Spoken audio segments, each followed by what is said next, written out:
भक्तजनों, माताओं बहनों, सादर जय श्री कृष्ण। बोलिए शंकर भगवान की जय, पार्वती माता की जय। भाद्रपद माह के शुक्ल पक्ष की तृतीया तिथि को हरतालिका तीज का व्रत रखा जाता है। विवाहित महिलाएं इस दिन 24 घंटे का निर्जला निराहार व्रत रख करके पति की लंबी आयु की कामना करती है।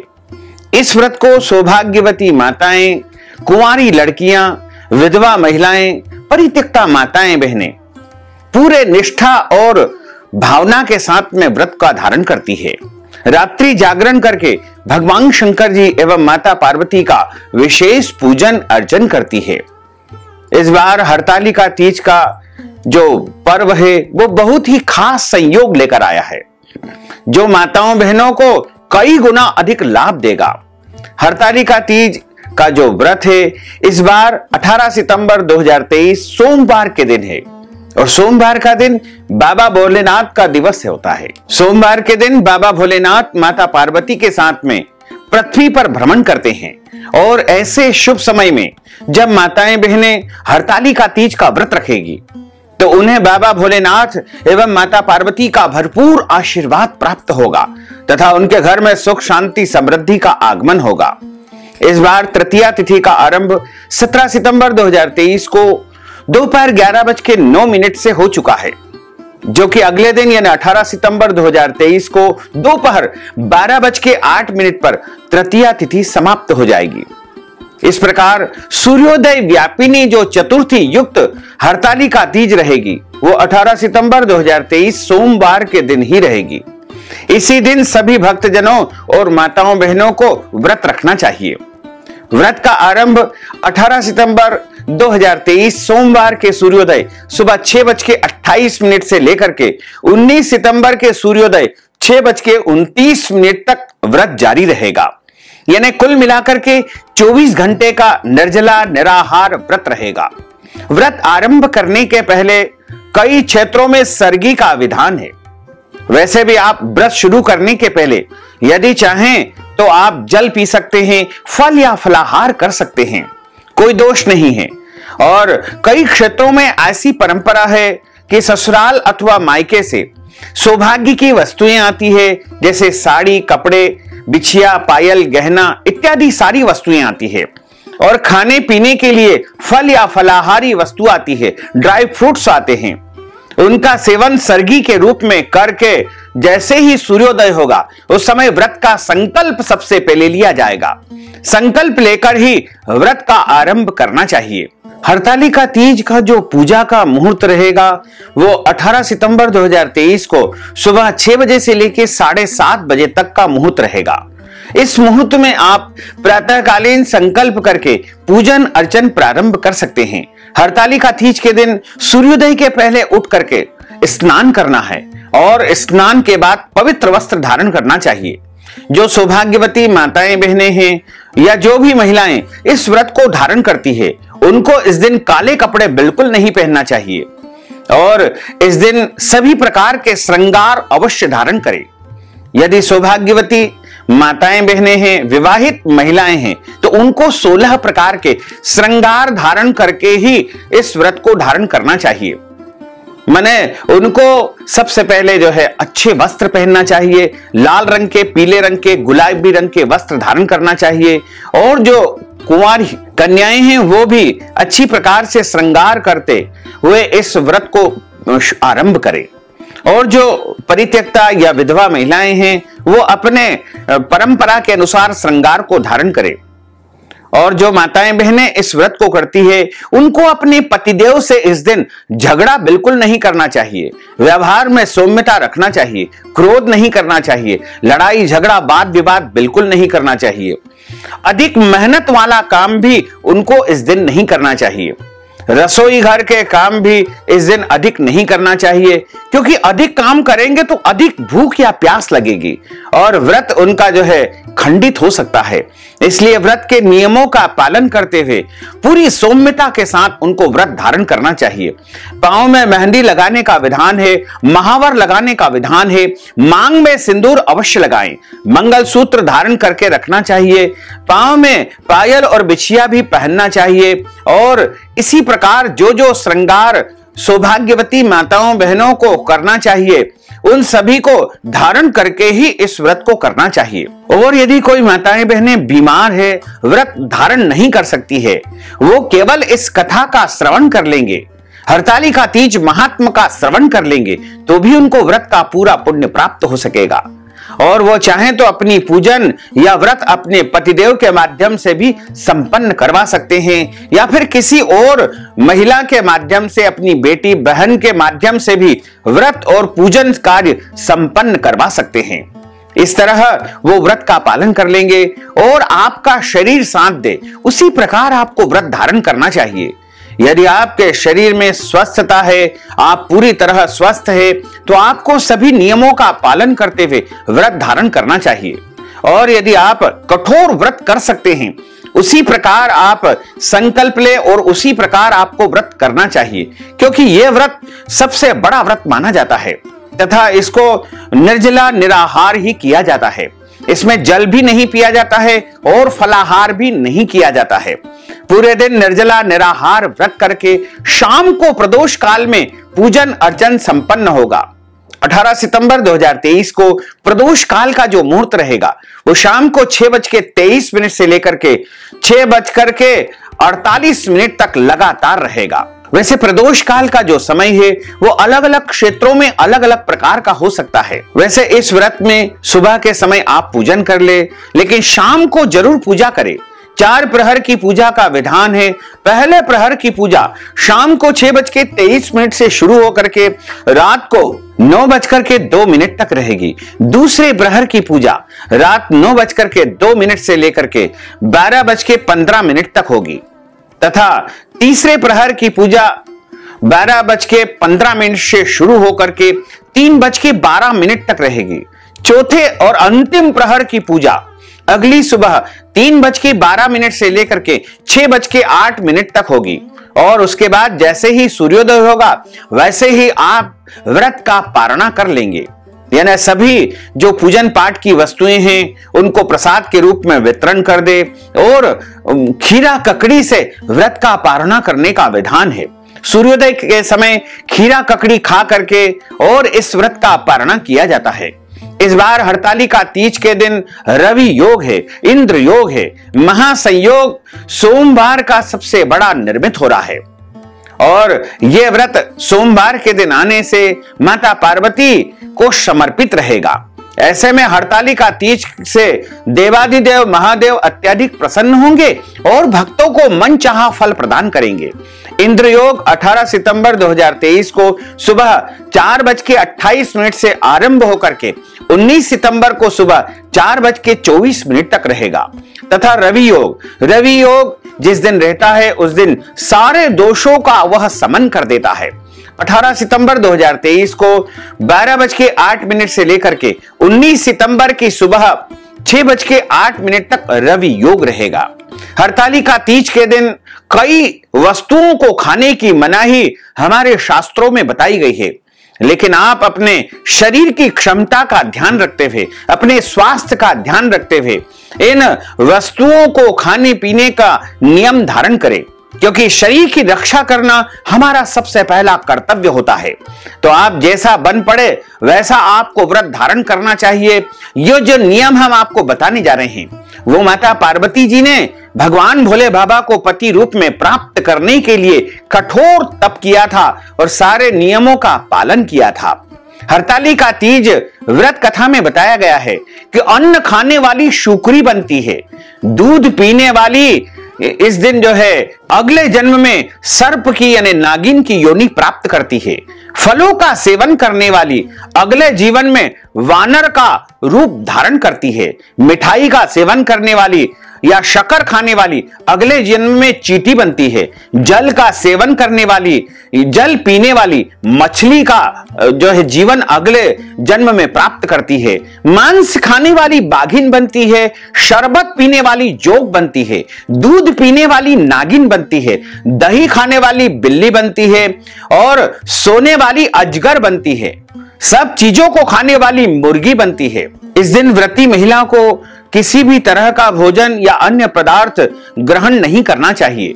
अन्न की प्रकृति के अनुसार उसका अगला जन्म उस योनि में प्राप्त होता है, इसलिए इस व्रत को तोड़ा नहीं जाता है। इस दिन महिलाओं को रात भर जागना जरूरी होता है, क्योंकि 4 प्रहर की पूजा इसमें संपन्न होती है और जो महिलाएं रात्रि जागरण नहीं करती है उनको अगले जन्म में अजगर या मगरमच्छ की योनि प्राप्त होती है। व्रत के कड़े नियमों का पालन यदि आपका शरीर साथ देता है तो आपको करना चाहिए, और यदि किसी कारणवश आप इतने कठिन नियमों का पालन नहीं कर पाते हैं तो पूजा अर्चना करके, कथा का श्रवण करके फल या फलाहारी वस्तु ग्रहण कर सकते हैं। लेकिन ध्यान रखें, इस दिन किसी भी परिस्थिति में अन्न का सेवन आपको नहीं करना चाहिए। और यदि हमारे द्वारा जाने अनजाने में कोई नियम टूट जाते हैं, गलती हो जाती है, तो भोलेनाथ से आप क्षमा याचना जरूर मांग लेना। हरताली तीज का व्रत कोई भी कुंवारी लड़की या विवाहित महिला एक बार प्रारंभ कर देती है तो उसे जीवन भर इस व्रत को रखना चाहिए। बीमार होने पर उनके स्थान पर कोई दूसरी महिला या पति इस व्रत को धारण कर सकता है। हरतालिका तीज के व्रत में किसी भी प्रकार से अन्न, जल, फल या फलाहार ग्रहण नहीं किया जाता है। और अगले दिन सुबह यानी 19 सितंबर 2023 को 6:29 पर जब आप चौथे प्रहर की पूजा पाठ कर लेंगे तो खीरा, ककड़ी और जल पीकर के व्रत का पारणा कर सकेंगे। तो आपका शरीर जैसा साथ देता है उस प्रकार आपको व्रत धारण करना चाहिए। शास्त्रों के अनुसार जो नियम बताए गए हैं वही हमने आपको बताए हैं। इस व्रत में महिलाओं को रात भर जागरण करके बालू, रेती अथवा काली मिट्टी के शिवलिंग, माता पार्वती और गणेश जी की मूर्ति बना करके उनका पूजन अर्चन करना होता है। पूरे दिन भर पूरी सात्विकता से रहें। इस दिन शरीर के अंग के कोई भी बाल कटवाना अथवा काटना नहीं चाहिए, और इस दिन पेड़ पौधों को काटना और छांटना नहीं चाहिए। भगवान की पूजा पाठ अर्चना के लिए आप पत्ते या पुष्प तोड़ सकते हैं, इसका कोई दोष नहीं है। हरतालिका तीज का जो भी व्रत रखता है या नहीं भी रखता है उनको कथा का श्रवण अवश्य करना चाहिए, क्योंकि कथा सुनने मात्र से इस व्रत का पूरा पुण्य प्राप्त हो जाता है। यदि कथा श्रवण नहीं करेंगे तो आपका व्रत अधूरा माना जाएगा। हरतालिका तीज के संदर्भ में हमारे शास्त्रों में लिखा हुआ है कि भाद्र शुक्ल तृतीया हरतालिका साच परायुता ग्राह्या दिवो दिवसीय मते। दिवोदास का मत है कि हरतालिका तीज व्रत गौरी तृतीया व्रत चतुर्थी तिथि से युक्त ही करना चाहिए। द्वितीय तिथि से युक्त यह व्रत कभी भी नहीं करना चाहिए। तृतीया युक्त हरतालिका तीज ही सर्वोत्तम मानी गई है, क्योंकि द्वितीय तिथि पुत्र की कही गई है और जो चतुर्थी तिथि होती है वह जो है पुत्र की मानी जाती है, और द्वितीय तिथि पितामह की कही गई है और चतुर्थी तिथि जो कि पुत्र की कही गई है। इसलिए चतुर्थी युक्त तृतीया का ही व्रत धारण करना चाहिए। और हमारे शास्त्रों के अनुसार आपको 18 सितंबर 2023 के दिन चतुर्थी युक्त तृतीया का ही व्रत धारण करना चाहिए। माधव मत में लिखा हुआ है कि मुहूर्त मात्र सत्तवेपि दिने गौरी व्रतम प्रिय शुद्धादिका मायेप्य गण योग प्रशंसनात्। काल माधव में लिखा हुआ है कि चैत्र भाद्रपद मास शुक्ल तृतीयासु गौरी व्रतम निहितम तत्र मुहूर्त मात्रा प्युतरेव पुरुषार्थ चिंतामणि में लिखा हुआ है। और इस प्रकार सभी शास्त्रों का यही मत है कि कभी भी द्वितीया युक्त तृतीया का व्रत धारण नहीं करना चाहिए, चाहे हस्त नक्षत्र मिले या न मिले। फिर भी आपको चतुर्थी युक्त जो हरतालिका तीज होती है उस दिन ही पूजन अर्चन करके रात्रि जागरण करना चाहिए। द्वितीया से युक्त हरतालिका तीज में कभी भी व्रत धारण नहीं करना चाहिए। यदि आप द्वितीया से युक्त हरतालिका तीज का व्रत रखोगे तो आपके पति की अल्प आयु हो जाएगी। और आप चतुर्थी युक्त हरतालिका तीज का व्रत धारण करेंगे तो आपके पति को दीर्घायु प्राप्त होगी। तृतीया तिथि के क्षय होने की स्थिति में यह व्रत द्वितीया से युक्त किया जा सकता है, अन्यथा कभी नहीं करना चाहिए या स्पष्ट रूप से जान लेना चाहिए। स्कंद पुराण आदि में सभी धर्म ग्रंथों में लिखा हुआ है, कला काष्ठा मुहूर्तापि द्वितीया यदि दृश्यते सा तृतीया न कर्तव्या कर्तव्या गुण संयुता। यहाँ यह भी है कि रंच मात्र भी द्वितीया तिथि से युक्त तृतीया व्रत कदापि नहीं करना चाहिए। सदैव गण संयुता अर्थात चतुर्थी तिथि से युक्त तृतीया व्रत गौरी व्रत हरतालिका तीज का व्रत माताओं बहनों को धारण करना चाहिए।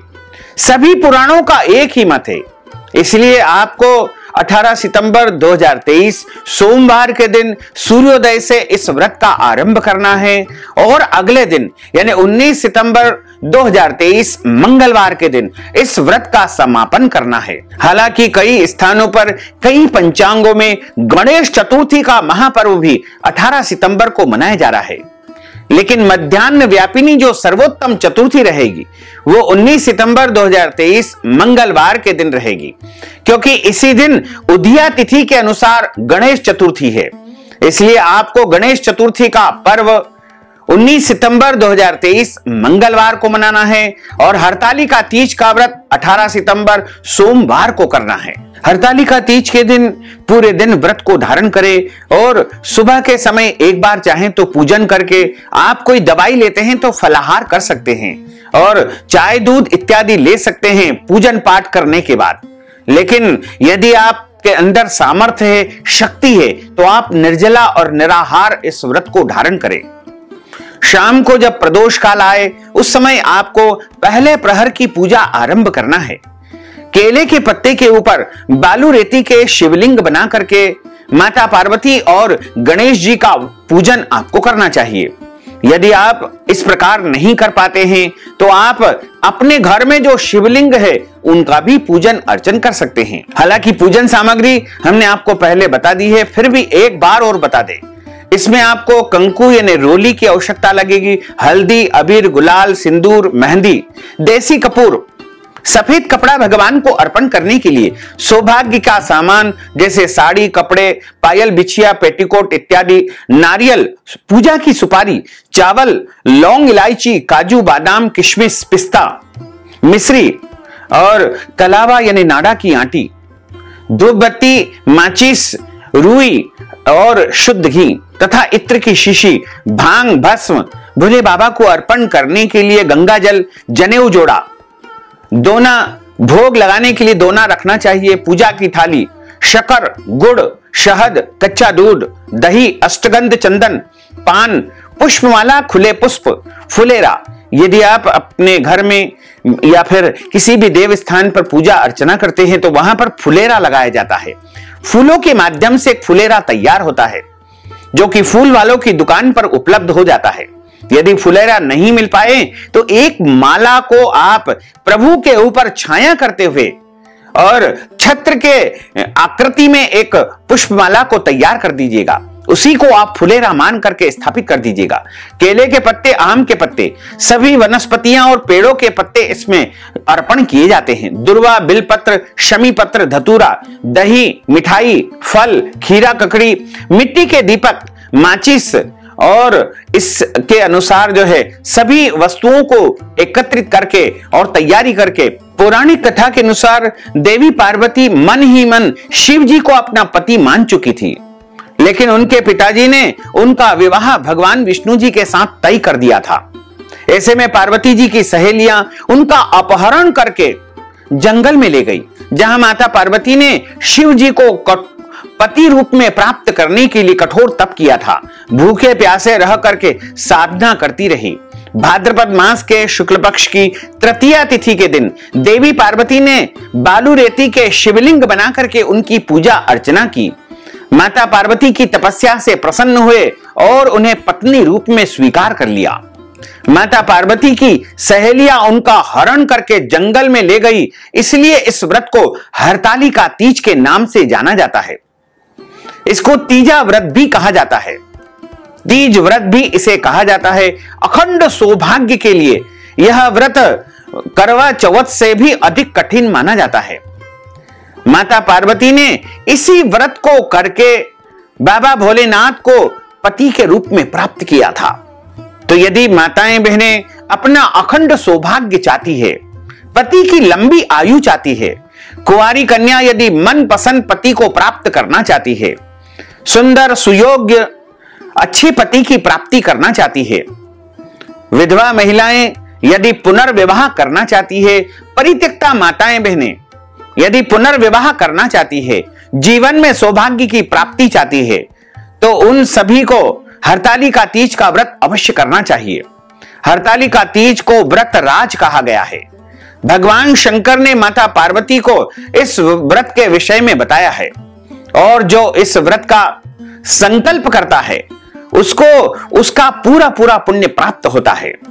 तो हम आपको बता रहे हैं कि किस प्रकार से आपको इस व्रत का संकल्प धारण करना चाहिए, और संकल्प करके जो व्रत धारण किया जाता है उसका पूरा पूरा पुण्य प्राप्त होता है। वैसे तो निष्काम भाव से यदि आप व्रत करते हैं, यानी बिना किसी कामना के कोई व्रत करते हैं, तो भी उनको संकल्प धारण करना चाहिए। और यदि कामना को लेकर के, किसी प्रार्थना को लेकर के आप संकल्प धारण कर सकते हैं तो बहुत अच्छा रहेगा। शास्त्रों के अनुसार हरतालिका तीज व्रत में अन्न जल का त्याग करने का विधान है। इस व्रत में भोजन करने वाली व्रती को अगले जन्म में कई प्रकार की योनियों में जन्म प्राप्त करना पड़ता है। तो अगर आप निर्जला व्रत करने में सक्षम न हो तो फलाहार करके भी व्रत कर सकते हैं, ऐसा कोई कठोर नहीं है। ऐसे समय में आपको जो है पूजा अर्चना करके भगवान का विशेष रूप से अर्चन करना चाहिए। यदि मासिक धर्म या पीरियड की अवस्था हो तो आप व्रत तो करें, लेकिन पूजा अर्चना आपको किसी और के माध्यम से करवा देना चाहिए। व्रत कभी भी खंडित नहीं करना चाहिए। बीमार की अवस्था में कोई और उनका व्रत रखे, या व्रत नहीं रख पाते हैं तो उनको केवल कथा सुनकर भी व्रत का पूरा पूरा पुण्य प्राप्त जरूर करना चाहिए। आजीवन इस व्रत को अवश्य करना चाहिए। अगर किसी कारणवश यह व्रत टूट जाता है या फिर आप नहीं कर पाते हैं तो इसका उद्यापन करना चाहिए। परिवार में दूसरी महिलाओं को इस व्रत को सौंप करके इस व्रत को जो है आगे बढ़ाना चाहिए।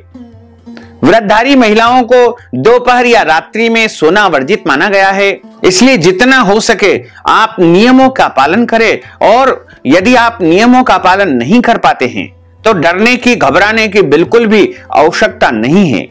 बिना डरे आप निर्भय होकर के, निश्चिंत होकर के आपको व्रत धारण करना चाहिए। व्रत हमेशा प्रसन्नता से करना चाहिए। कभी भी मन में किसी भी प्रकार का डर, भय या संशय रख करके हरतालिका तीज का व्रत नहीं रखना चाहिए। और जब हम व्रत का पारणा करें उस समय हमको जो है ब्राह्मण देवता को भोजन करवाने का विधान है। यदि भोजन नहीं करवा पाते हैं तो आप आटा, दाल, चावल, सीधा सामग्री का दान कर दे। और यदि सीधा सामग्री दान नहीं कर पाते हैं तो ब्राह्मण भोजन के निमित्त आपको दान दक्षिणा नगद राशि का दान देना चाहिए। यदि अगले दिन कोई और व्रत करना है, जैसे गणेश चतुर्थी का व्रत रखते हैं, तो आप फल या फलाहारी वस्तु से व्रत का पारणा करके इस व्रत को संपन्न कर सकते हैं। जो बालू रेती के या मिट्टी के आपने शिवलिंग बनाए हैं उनका विसर्जन आपको अगली सुबह ही करना चाहिए। हरतालिका तीज के दिन किसी भी परिस्थिति में आपको अपने मन में मानसिक रूप से, शारीरिक रूप से कोई भी गलत कर्म, पाप कर्म बिल्कुल नहीं करना चाहिए। मन में लालच नहीं लाना चाहिए। अहंकार पर काबू रखना चाहिए। विवादों की बातों को ज्यादा तूल न दे। मन को प्रसन्न रखे। पति या घर में बुजुर्गों से बेवजह बहस न करे। किसी से भी बुरा व्यवहार न करे। सात्विकता बनाए रखे। तन मन को पवित्र बनाए रखे तो आपका व्रत सफल माना जाएगा।